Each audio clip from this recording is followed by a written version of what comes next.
Atos, capítulo de número 4. Vamos ler a partir do versículo de número 18. Chamando-os, disseram-lhes que absolutamente não falassem nem ensinassem no nome de Jesus. Responderam, porém, Pedro e João: julgai vós se é justo diante de Deus obedecer antes a vós do que a Deus, pois não podemos deixar de falar do que temos visto e ouvido. Mas eles ainda os ameaçaram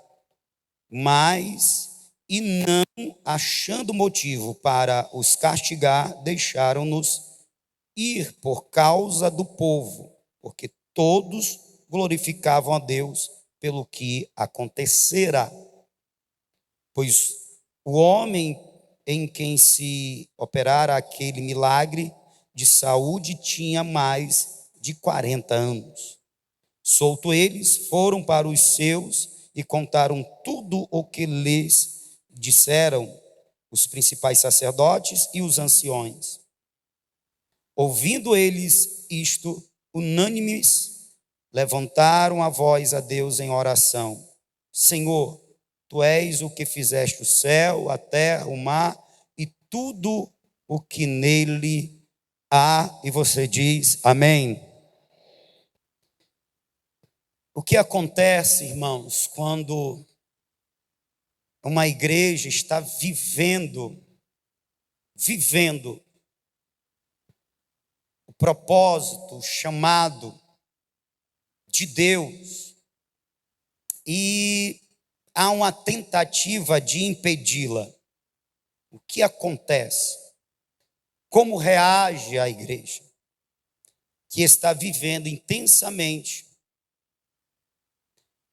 a palavra de Deus, a direção do Espírito, e há uma colisão, porque forças contrárias, vêm de encontro a esta igreja na intenção de impedi-la de viver este propósito. O que acontece? Nós temos a resposta desta pergunta aqui, neste capítulo de número 4. Tomando, por exemplo, a igreja primitiva, a igreja dos primeiros. Porque era isto que estava acontecendo nesta igreja. Ela estava vivendo intensamente a fé, a palavra, a direção do Espírito. Nós estamos no capítulo 4 de Atos. O capítulo 1, ele inicia-se essencialmente com a promessa de Jesus e a ordem do Senhor Jesus àqueles primeiros irmãos, para que eles ficassem na espera, buscando o cumprimento da promessa, a promessa do derramamento do Espírito. Promessa essa feita há centenas de anos atrás, por boca de profetas como Joel, Isaías, e que com a vinda do Messias, a vinda do Filho de Deus, a encarnação do Filho de Deus, ele resgata esta promessa de centenas de anos atrás, e ele, por assim dizer, ele traz ela do passado e a coloca no presente. E ele diz: eu vou cumprir a promessa do meu Pai. É preciso, portanto, que vocês esperem, que vocês, portanto, dedique tempo, aplique o seu coração, a sua vontade, se aplique na busca e na espera do cumprimento dessa promessa. Quando Jesus diz que eles não se ausentassem de Jerusalém, sendo a maioria deles moradores da Galileia, outra região. É como se nós estivéssemos aqui em Fortaleza, mas nós fôssemos de Maracanaú, e o Senhor Jesus ordenasse: vocês não saiam aqui de Fortaleza, a promessa vai se cumprir aqui. Não voltem, portanto, à vida anterior, a vida cotidiana, rotineira, de antes da promessa. Fiquem debaixo desta palavra, desta promessa, até que eu a cumpra sobre vocês. Então foi exigido dos discípulos, desde o início, que eles estivessem à disposição. Vocês estão me ouvindo? Digam amém. Eles estivessem à disposição, que eles estivessem, portanto, dispostos a renunciar, estivessem dispostos a mudar a sua vida, mudar a sua rotina, mudar a sua vida para viver uma outra vida, uma vida dedicada à vontade de Deus e à direção de Deus. Mudar a rotina para que esta rotina agora fosse rotina outra, rotina essa que coubesse nos planos de Deus para aquela igreja. Desde o início, há um chamado à igreja para se dispor. E isso envolve abrir mão de algumas coisas. Fato é que Paulo diz que foi visto Jesus quando o assunto foi aos céus por cerca de 500 irmãos, mas quando a promessa se cumpre, estão apenas 120. É provável que os 500, pois ele faz essa promessa instantes antes de ser assunto aos céus. Os 500 tenham ouvido, e se não ouviram diretamente, ouviram dos que estavam próximos. Mas os que acolheram essa promessa e se dispuseram para Cristo foram 120, que perseveraram. A Bíblia diz que eles perseveraram em oração. Eles tinham um mesmo coração, um mesmo propósito, um mesmo desejo, um mesmo objetivo. E aí nós temos, entrando no capítulo 2, o cumprimento da promessa. E é interessante, irmãos, que Jesus não diz quando a promessa se cumpriria. Ele exige que os discípulos esperem. Logo fica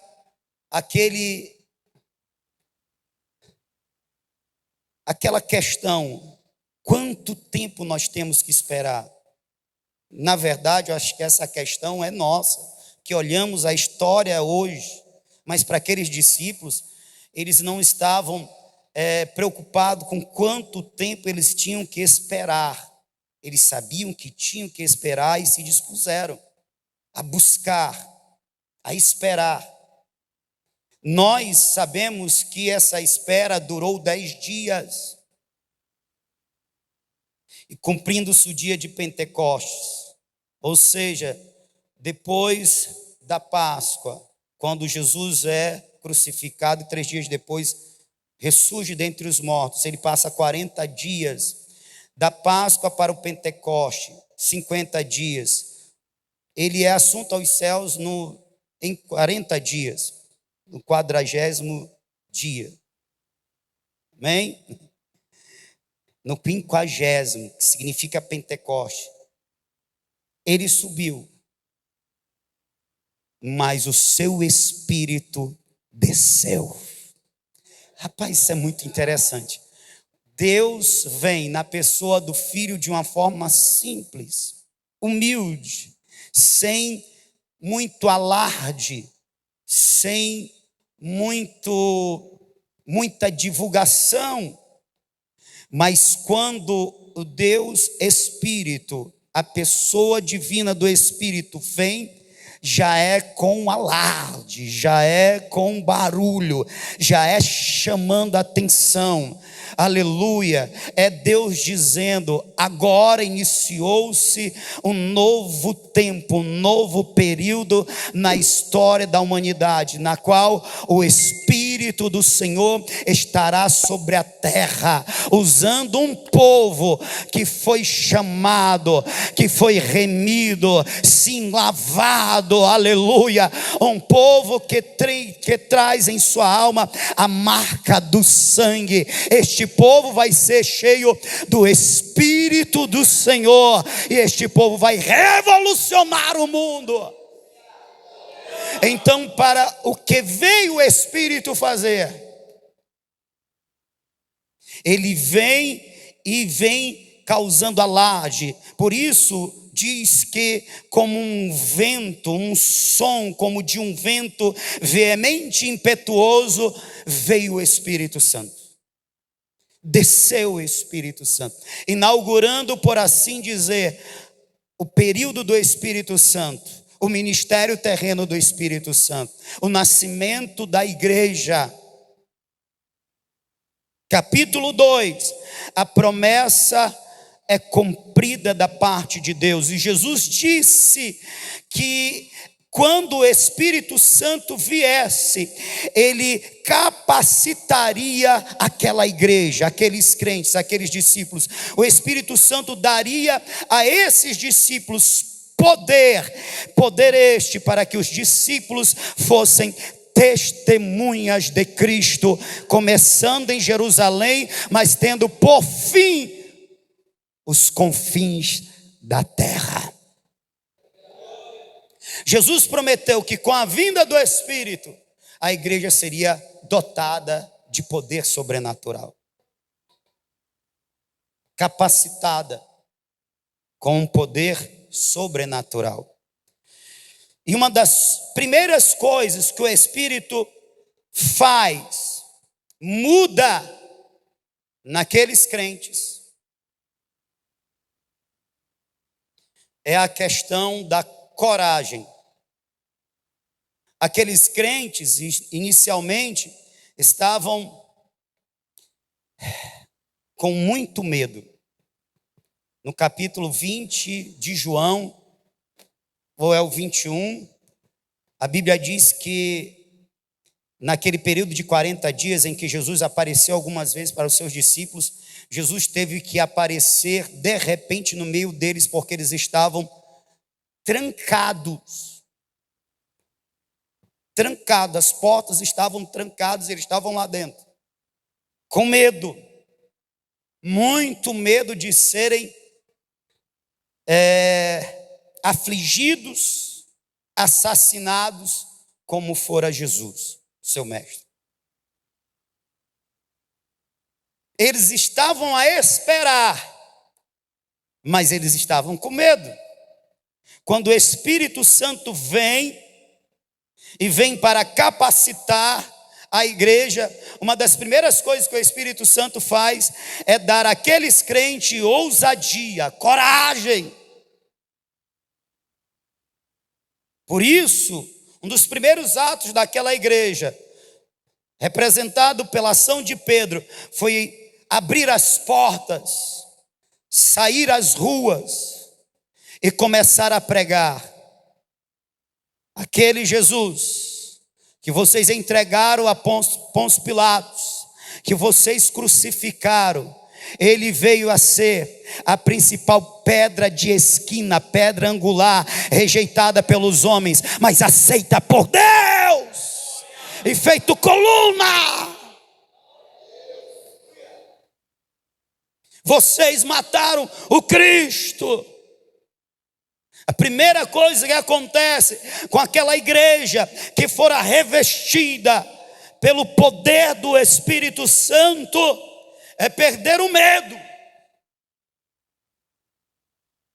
Eles perdem, portanto, o medo da perseguição. Eles perdem, portanto, o medo da morte. Vocês estão me ouvindo? Eles perdem o medo da... e da perseguição.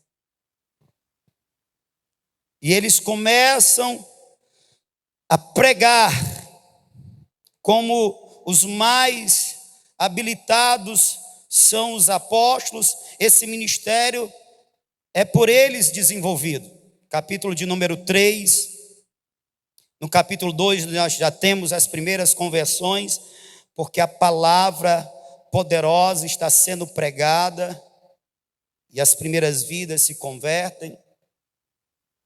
E começa cumprimentos de promessas. Jesus disse que aquele que cresce nele fariam as mesmas obras, e acrescentou: ainda obras maiores fará, porque eu vou para junto do Pai.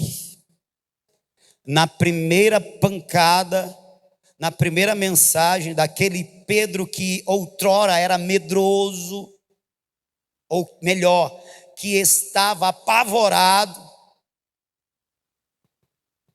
aleluia, mas cheio do Espírito, ele é ousado. 3.000 almas.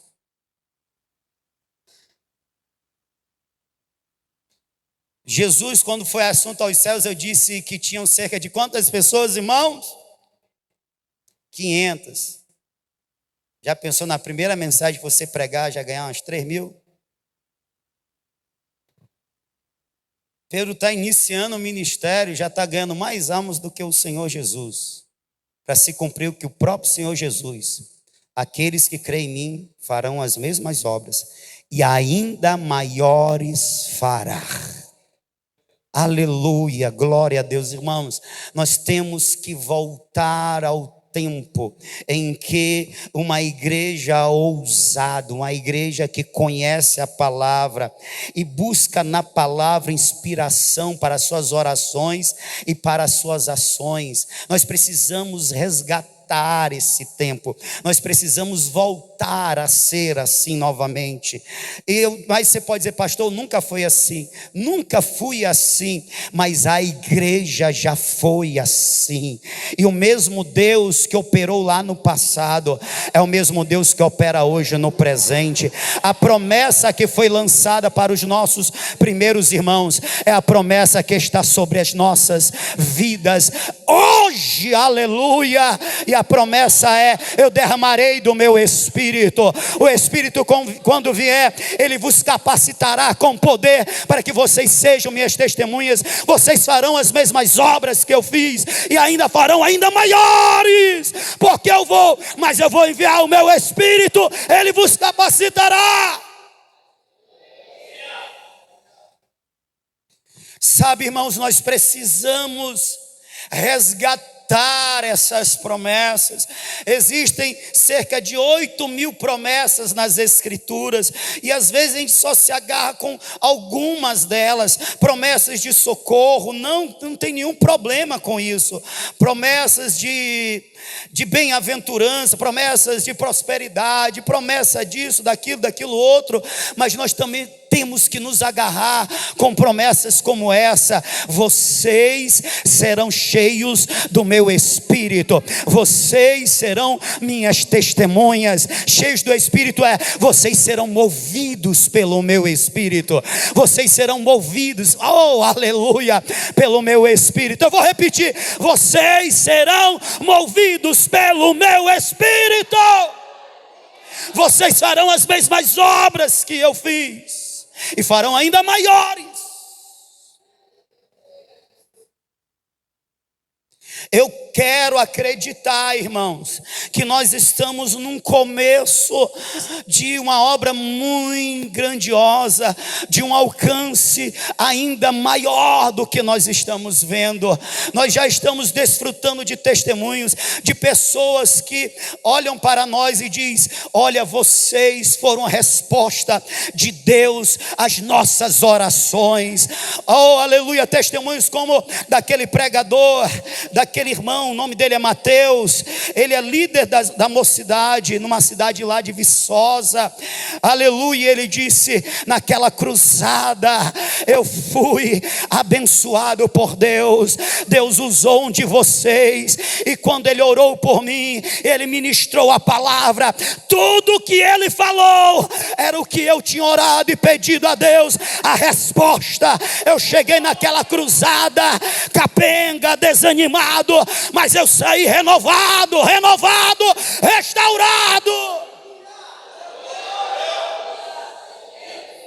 E detalhe, eu vi ele o quê?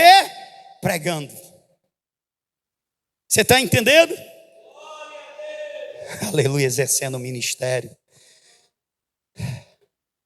No capítulo de número 2, o ministério, conforme disse o Senhor Jesus, é iniciado, promessas estão se cumprindo, o mover do Espírito é muito forte, muito grande. A igreja nasce, ela começa a conviver, a desfrutar da comunhão, ela persevera na oração, na doutrina dos apóstolos, no estar juntos, no partir do pão. A Bíblia diz que sinais extraordinários acontecem pela vida dos apóstolos. Jesus está cumprindo a sua palavra. Eu disse o quê? Jesus está? Jesus está? Irmãos, é algo tão tremendo que até a sombra de Pedro, refletida sobre os enfermos, resultava em cura. Refletida sobre os endemoniados, o resultado era a libertação. Jesus diz: obras ainda maiores fará. Está com poucos anos que um grande evangelista partiu para o Senhor. Foi recolhido por Deus. Eu lembro do sobrenome dele, Bontes. Ele realizou uma cruzada na África que reuniu milhões de pessoas. Eu não estou falando de dezenas, nem de centenas, nem de milhares, de milhões. E ele ganhou, numa dessas cruzadas, mais de 1 milhão de almas. Você já contou quantas vidas você ganhou para Jesus? Eu acho que se eu contasse quantas vidas eu ganhei para Jesus, não sei se eu passaria de algumas centenas. Mas é bom a gente pegar essa quantidade e fazer uma comparação. Para quê, pastor? Se sentir humilhado? Não, para se sentir motivado. Porque a promessa do Senhor Jesus está se cumprindo. Obras ainda maiores fará. Então, em vez de a gente olhar para aquele que ganha uma, a gente olha para aquele que ganha centenas e diz: Senhor, eu quero ganhar centenas, eu quero ganhar milhares, eu quero ganhar milhões, porque o Senhor prometeu obras maiores ainda fará. No capítulo 3, essa igreja, ela vive, ela respira pregação do evangelho, propagação das boas novas. Ela se reúne para orar, ela se reúne para estudar a palavra, ela se reúne para comungar, mas ela sai às ruas para pregar. E aonde os discípulos estão, nas oportunidades que têm, eles estão divulgando a palavra. Mas uma ação poderosa está acontecendo de maior alcance por intermédio da vida dos apóstolos. E no capítulo 3, nós temos a história do coxo. E eu acho muito tremenda essa passagem, porque aquele coxo, a Bíblia diz que há anos ele era colocado à entrada da porta, uma das portas de acesso ao templo, chamado Formosa. Ele era colocado há anos ali. Para o quê? pedir esmolas. Se ele era colocado há anos ali, e Jesus teve um ministério de 3 anos, cerca de 3 anos, e algumas vezes ele adentrou ao templo, significa dizer que algumas vezes Jesus tenha passado por aquele coxo, mas não o curou. Amém? Porque tinha um dia certo daquele coxo ser curado. Jesus deixou aquele coxo para ser curado por Pedro e João. Porque através daquele coxo, mais alguns milhares, através da cura daquele coxo, mais alguns milhares viriam a se converter ao Rei Jesus. E você conhece a história, uma das frases mais impactantes das Escrituras, ela está nesse capítulo, é quando o coxo olha para Pedro e João e pede uma esmola, dá-me alguma moeda. E Pedro, cheio do Espírito, diz: eu não tenho ouro, eu não tenho prata. Desde o começo, a maioria dos crentes é assim, né, irmão? Não é transbordante em bens materiais. Eu estou falando a maioria. A maioria desde o começo é assim. Não é transbordante de riquezas materiais. Mas quem quer, qualquer um, pode transbordar do poder, da unção, da presença do Espírito de Deus. É isso que Pedro fala: eu não tenho ouro, eu não tenho prata, mas eu tenho Jesus. Eu estou cheio do Espírito do Senhor. Em nome de Jesus, levanta e anda. Aleluia. Aquele coxo ficou assim sem entender. E Pedro: peraí que eu vou te ajudar. Eu já estou até acrescentando a coisinha, tá certo? Para você entender o negócio. Eu vou te ajudar, que você não está entendendo. Pegou na mão dele e levanta. De um salto ele se pôs de pé. Dezenas de anos ele estava coxo, assentado, mas naquele dia o Espírito de Deus por meio de Pedro tocou. Vou repetir: por meio de Pedro o Espírito de Deus tocou aquele coxo. Por meio da tua vida o Espírito de Deus quer tocar enfermos. O Espírito de Deus quer tocar aqueles que estão distantes. O Espírito de Deus quer tocar aqueles que estão em prisões. Por meio da tua vida o Espírito de Deus quer falar a outros, quer falar a corações. Ou se permita ser porta-voz de Deus, se permita ser mãos de Deus para que Ele possa tocar.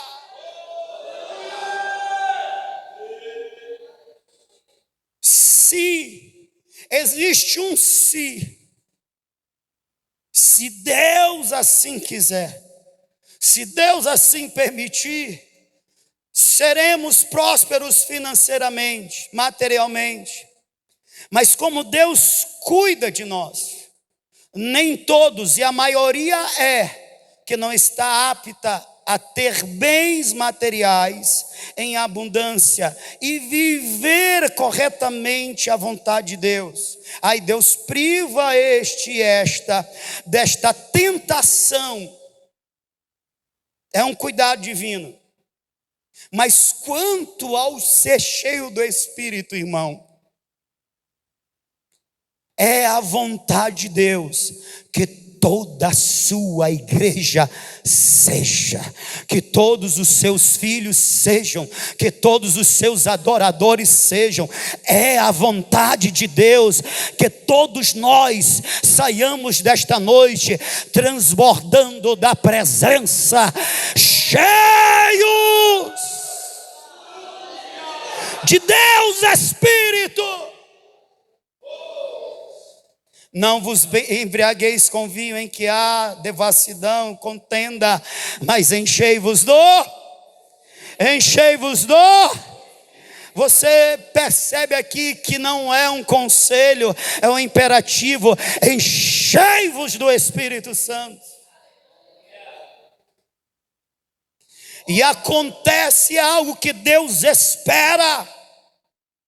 Quando nós, cheios do Espírito, somos por Ele usados para tocar vidas. O que, pastor? O que acontece?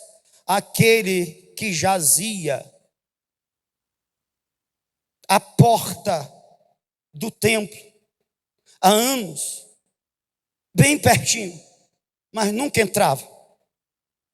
Sempre do lado de fora. Sempre do lado de fora. Sempre do lado de fora.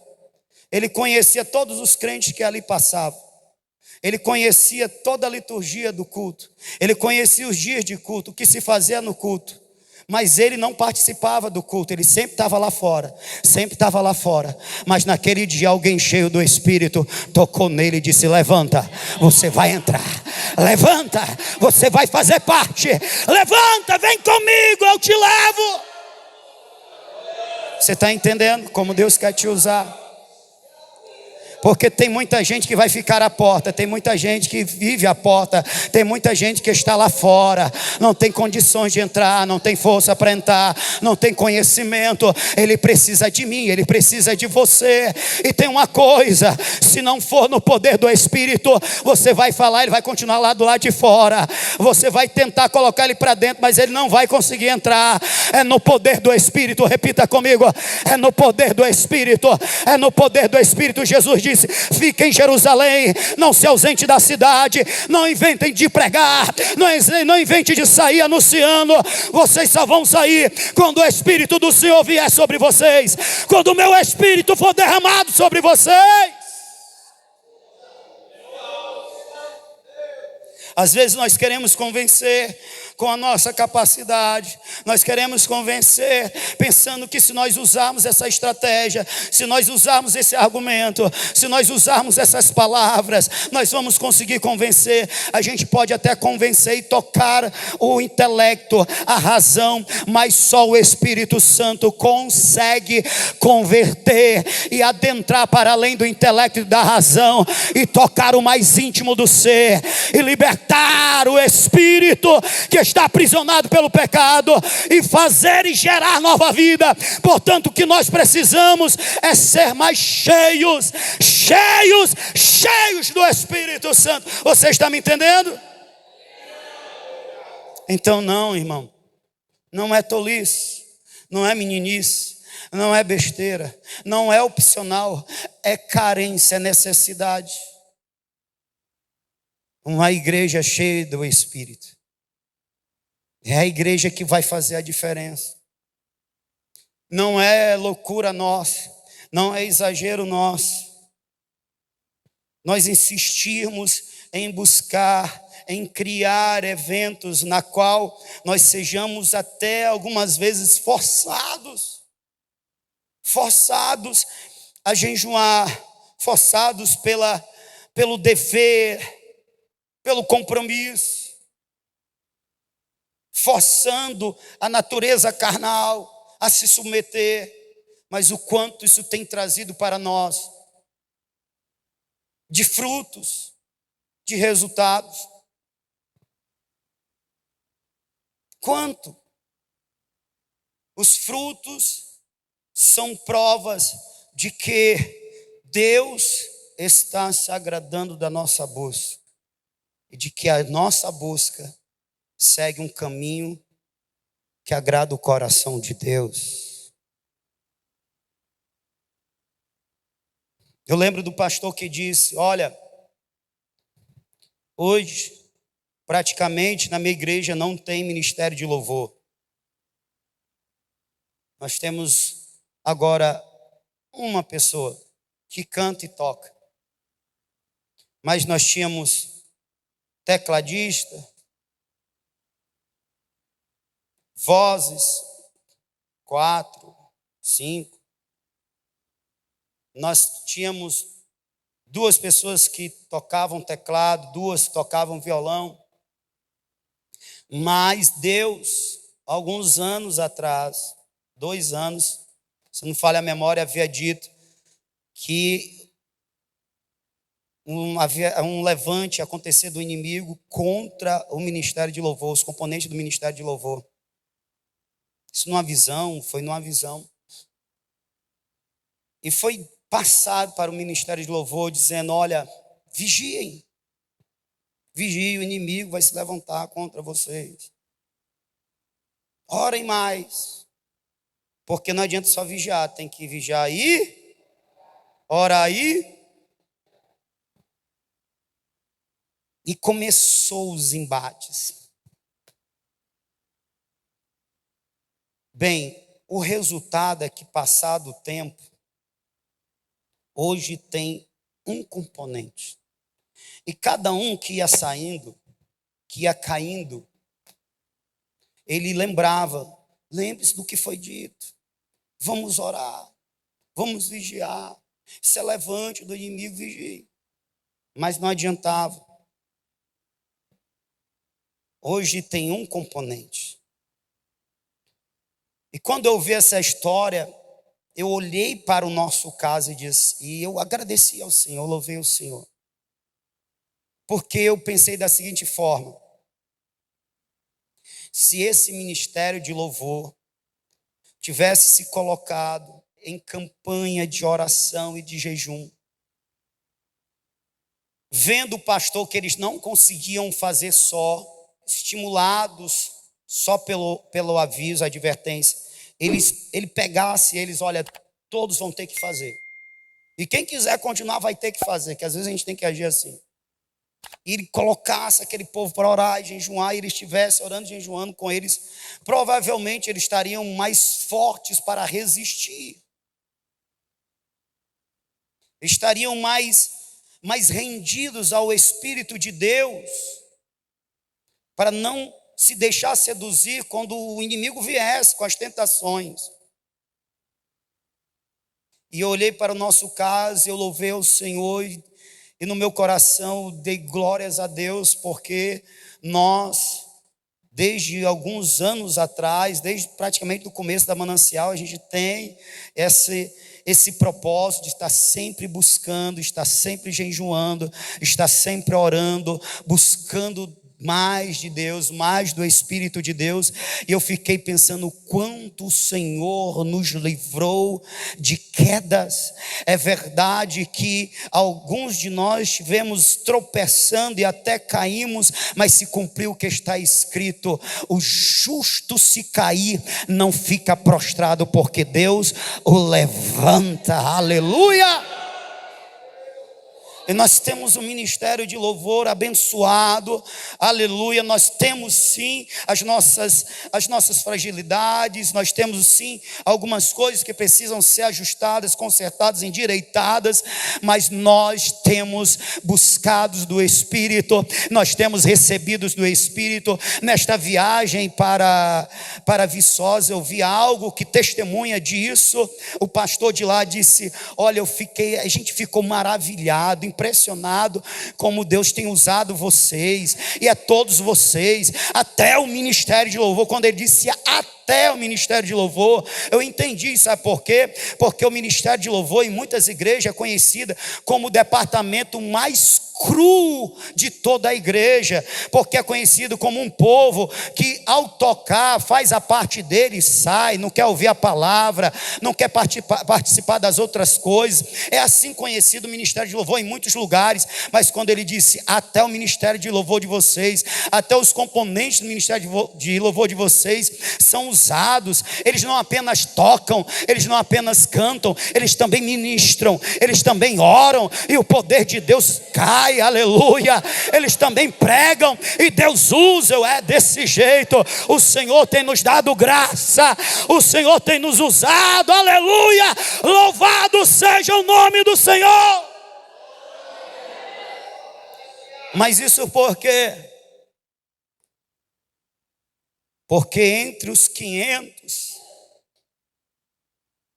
nós somos semelhantes aos 120 que entenderam, aceitaram e se dispõem a buscar o derramar do Espírito, a confiar no Espírito, a depender do Espírito Santo. Vocês estão me ouvindo? Capítulo de número 4, consequência não apenas da conversão daquele homem, mas do que Deus está fazendo, porque Deus está revolucionando Jerusalém. Pedro e João são são detidos e ameaçados. Versículo 18. Severamente eles recomendaram que eles não pregassem mais. Vocês estão impedidos. E quem proibiu? As autoridades da época. Vocês estão me entendendo, sim ou não? Não foram outros religiosos, não foram religiosos. Foram as autoridades da época. Autoridades políticas e religiosas, porque era junto ali. O Sinédrio, eles eram tanto autoridade religiosa e política. Você já pensou se o governo nos proibisse de pregar o evangelho? Já parou para pensar em algo dessa natureza? Se policiais fossem enviados para nos prender por estarmos pregando o evangelho? Você já parou para pensar da possibilidade de sermos presos? E quando a gente fala preso é o quê? Impedido de trabalhar, impedido de estar com a família. É outra vida, sim ou não? Por causa da pregação do evangelho? Pois foi isso que aconteceu. Estavam sendo presos por causa da pregação do evangelho. E o que é isso? São forças contrárias, forças malignas. São as autoridades humanas sendo usadas pelas forças das trevas para impedir o avanço do evangelho.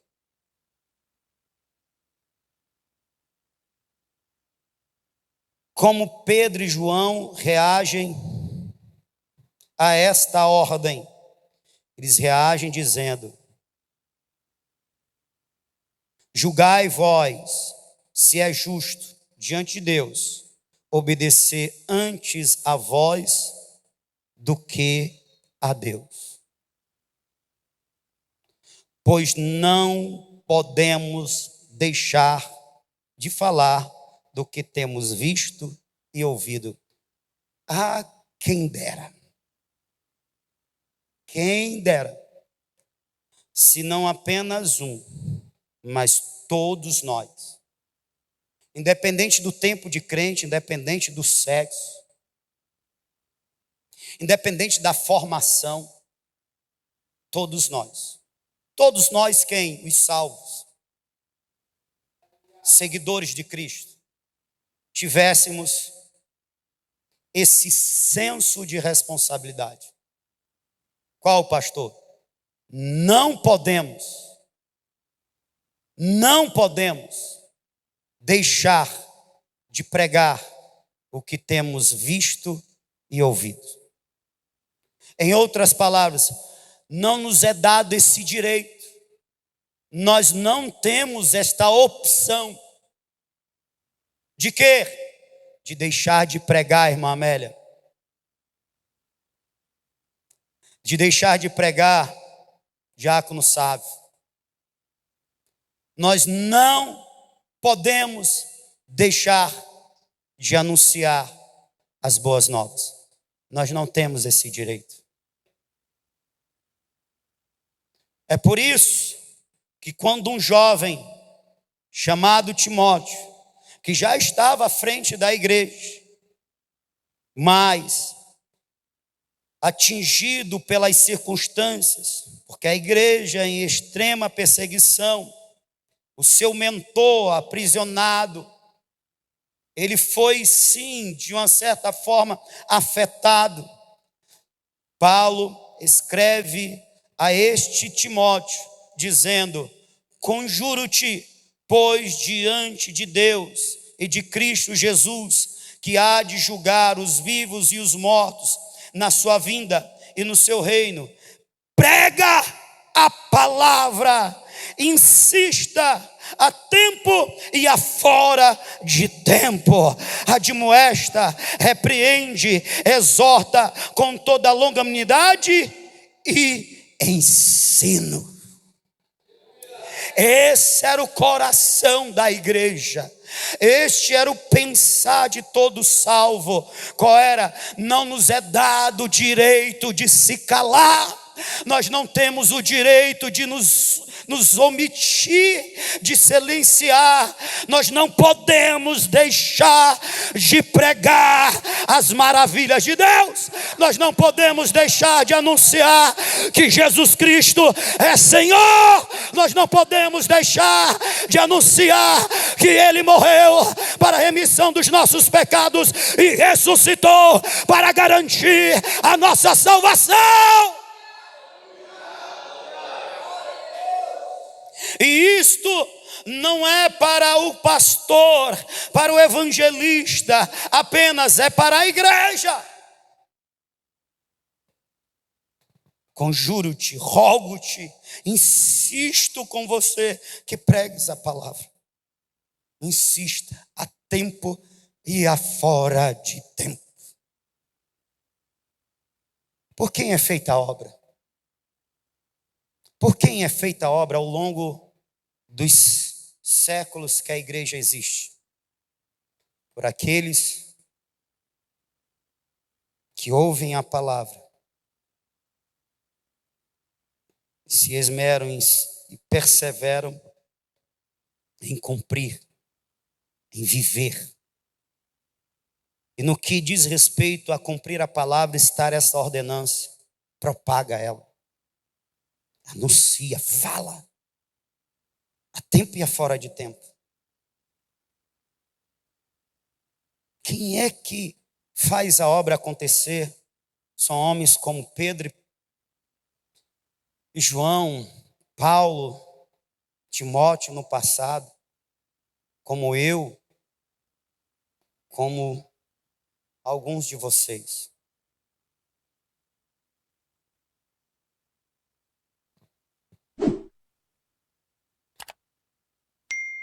Insista. E que mesmo debaixo de ameaças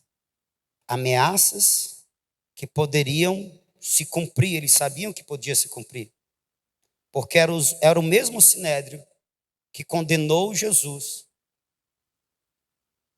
que entregou Jesus às mãos de Pôncio Pilatos, que insistiu com a multidão para que Jesus fosse crucificado. Eles sabiam que ali não eram meras ameaças, eram possibilidades, mas mesmo assim eles disseram: nós não podemos deixar de anunciar o que temos visto e ouvido. Será que dá para a gente imitar Pedro e João?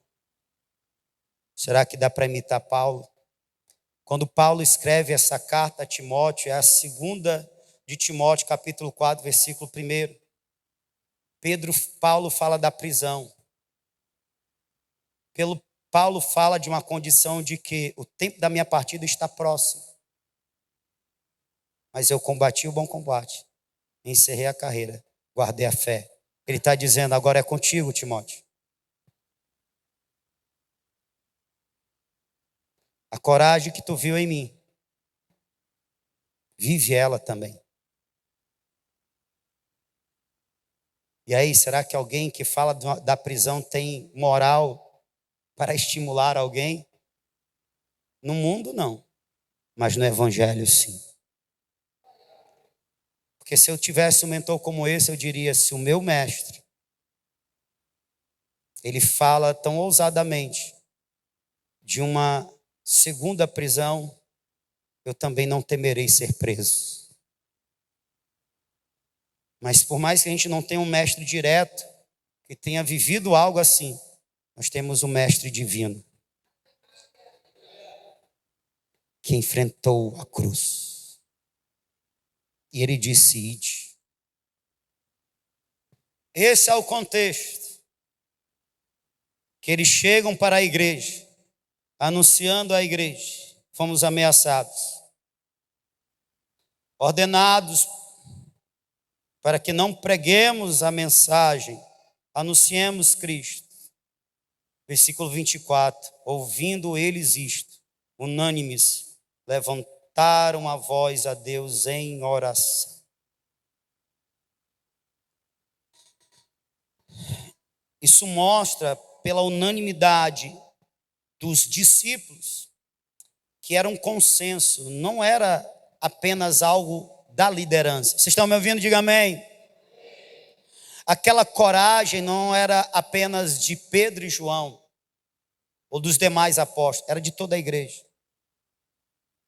Aquela verdade de nós não podemos deixar de anunciar, não era a verdade somente daqueles que lideravam, era de toda a igreja, do mais novo ao mais antigo, do que tinha mais e do que tinha menos condição. Todos compartilhavam deste princípio, desta verdade. Nós, como igreja, temos um dever e nós recebemos a virtude do Espírito para cumprir este dever, cumprir esta missão. Então, não vão ser as autoridades humanas, nem as autoridades demoníacas que vão nos impedir de anunciar que Jesus Cristo é o Senhor, que Jesus Cristo vive, que Jesus Cristo é o Salvador. Não vai. E por isso esta igreja ela entra em oração. E a oração desta igreja não é para que o Senhor a livre do sofrimento, não é para que o Senhor a livre da perseguição, não é para que o Senhor tenha paciência com ela, que passado aquele período difícil, ela voltaria às atividades. Quem está me ouvindo, diga amém. O que a gente ouve hoje em dia é isso, é um bocado de crente trazendo desculpa e esperando que Deus tenha algum tipo de compreensão. Senhor, quando passar, Senhor, quando eu melhorar, Senhor, é sempre, Senhor, tenha misericórdia, Senhor, tenha paciência, Senhor, compreenda. Mas esse não era o coração da igreja primitiva. A igreja sabia o que estava em risco, ela sabia o que podia acontecer. Mas sabe como é aquela hora? Ó Deus, enche os teus servos, manifesta os teus sinais, aleluia, opera grandemente.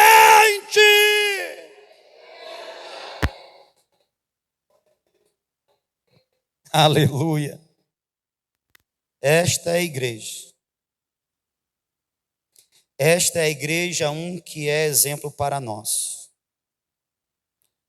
2, esta é a igreja que vai ser movida pelo Espírito. Versículo de número 31.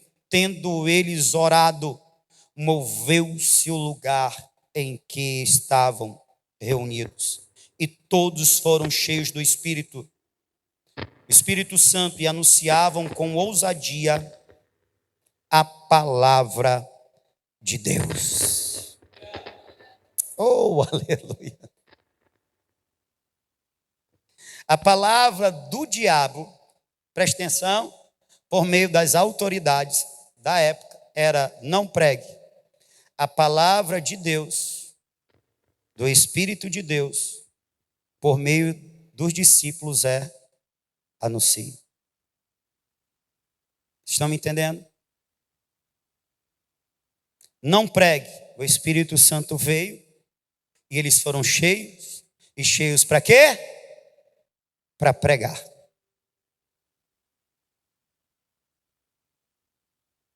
Parece que isso se perdeu na igreja odierna.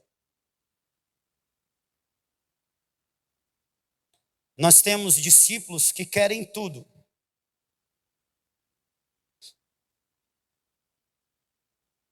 Só não querem obedecer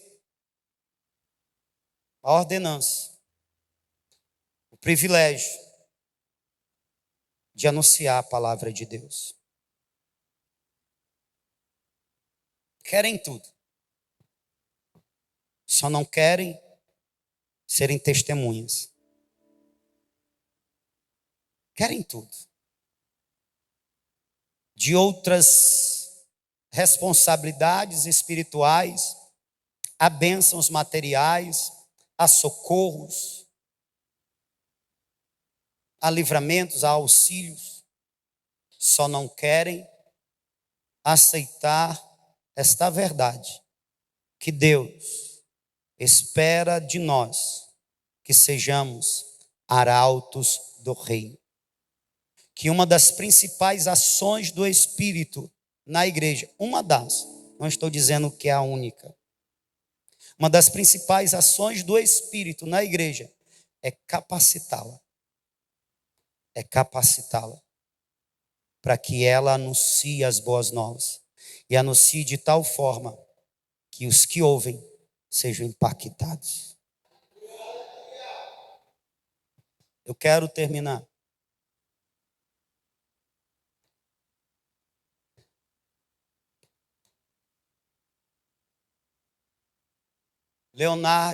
Leonardo Ravel, ele diz: alguém com a biblioteca extensa e com horas de dedicação a estudos, leitura, podem impressionar um auditório, mas só alguém cheio do Espírito de Deus, da unção de Deus, pode transformar as vidas que lhe ouvem. O intuito dessa mensagem essencialmente é dizer à igreja: irmãos, nós não estamos sendo meninos ou tolos ou exagerados por fazer campanhas como essa de busca, fazer orações como essa. Derrama teu Espírito. Nós não estamos sendo tolos, pelo contrário, nós estamos sendo sábios, porque com isso nós estamos reconhecendo: Senhor, a igreja tem missão na terra, e a principal dela é testemunhar que Jesus Cristo é o Senhor. E testemunhar com poder, e esse poder só pode vir do teu Espírito, e eu estou aqui para buscar ele.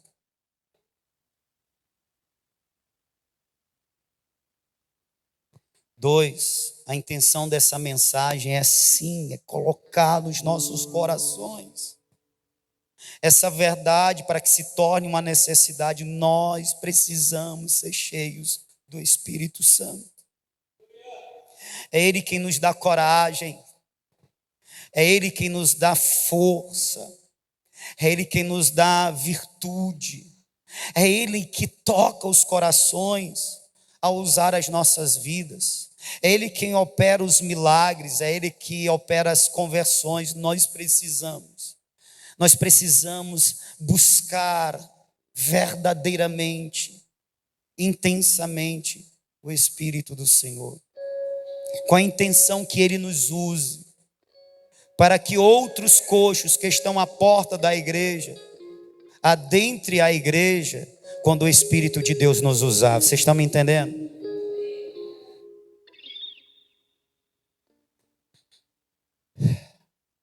Eu quero agora sim encerrar. Eu já contei para vocês de quando eu ouvi naquele grupo de evangelismo um irmão dizendo: olha, Deus me usa desta forma, eu estou pregando aqui, de repente o Espírito de Deus me revela algo do coração daquela pessoa que ela não compartilhou com ninguém, e ao ministrar, essa pessoa é impactada e ela se abre para o Evangelho. E de repente eu vejo as pessoas chorando. Eu fiquei ouvindo aquilo, fiquei maravilhado. Eu disse: meu Deus, eu quero ser usado assim também. Eu comecei a orar: Senhor, eu quero ser usado. Senhor, eu quero pregar. Na época eu não pregava, né, mas eu evangelizava. Eu quero pregar nesse sentido, evangelizar, testemunhar de Jesus. Os evangelismos é testemunhar de tal forma que quem me ouvir sinta o teu poder. Irmão, não demorou, questão de dias, foi nem de semana. Na oportunidade que a gente foi visitar aí a diaconisa, a Rosângela, na época nossa irmã Rosângela, fomos visitar o pai dela. Na oportunidade chegou uma mulher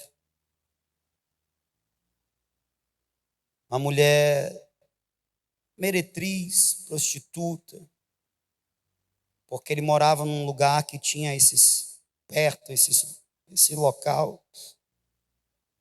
E me disseram, mas essa é a pessoa mais, aí que eu quero pregar mesmo. Eu comecei a falar de Jesus para ela. Eu tinha alguns meses de fé, não tinha nem ano. Eu comecei a falar de Jesus para ela. Mas você lembra que eu tinha orado? Senhor, eu quero... Quando eu falar de ti, pregar a tua palavra, eu quero ver as pessoas sendo tocadas. E de repente eu vi nos olhos dela lágrima correndo em seu rosto. Eu era um novo convertido, mas eu já havia descoberto que o Espírito de Deus, Ele usa. Ela foi altamente quebrantada. Naquele dia, ela disse não para Jesus, mas uma semente ficou lançada e a palavra de Deus foi tremendamente pregada. Passado alguns anos, eu tive experiência agora nessa viagem, quando o cunhado do Silvino, ao dizer sim, ele disse sim e logo, como se uma flecha tivesse adentrado no seu coração. Ele baixou a cabeça e já começou a chorar copiosamente. Eu quero dizer que desde aquele tempo, já fazem 26 anos, até hoje, vez ou outra, uma mensagem ou outra, o Espírito de Deus me usa. E corações são flechados pela palavra de Deus. Corações são atingidos, golpeados, como que uma espada pela palavra de Deus. E vidas são quebrantadas. Algumas delas levantam a mão cansada e dizem: eu quero esse Jesus que você está pregando. Eu quero ser esse crente que você está dizendo que é possível ser. Quando eu prego essa mensagem aqui, eu estou dizendo: ei, igreja, existiu uma igreja assim no passado, pode existir uma igreja assim no presente. Eu quero fazer parte desta igreja. Amém? Quem quer fazer parte desta igreja que é cheia do Espírito Santo, que diz ao coxo: eu não tenho ouro, eu não tenho prata, mas eu tenho Jesus. Jesus está na minha vida, Ele transborda na minha vida. Eu quero compartilhar Jesus com você, no nome desse Jesus que eu amo, no nome desse Jesus que eu adoro, no nome desse Jesus que eu vivo. Levanta, anda, levanta para uma nova vida, levanta para a vida eterna, levanta. Você pode ficar de pé.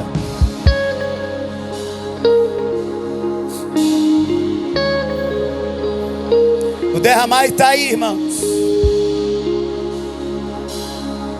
E logo depois do derramar, Beberibe está diante de nós.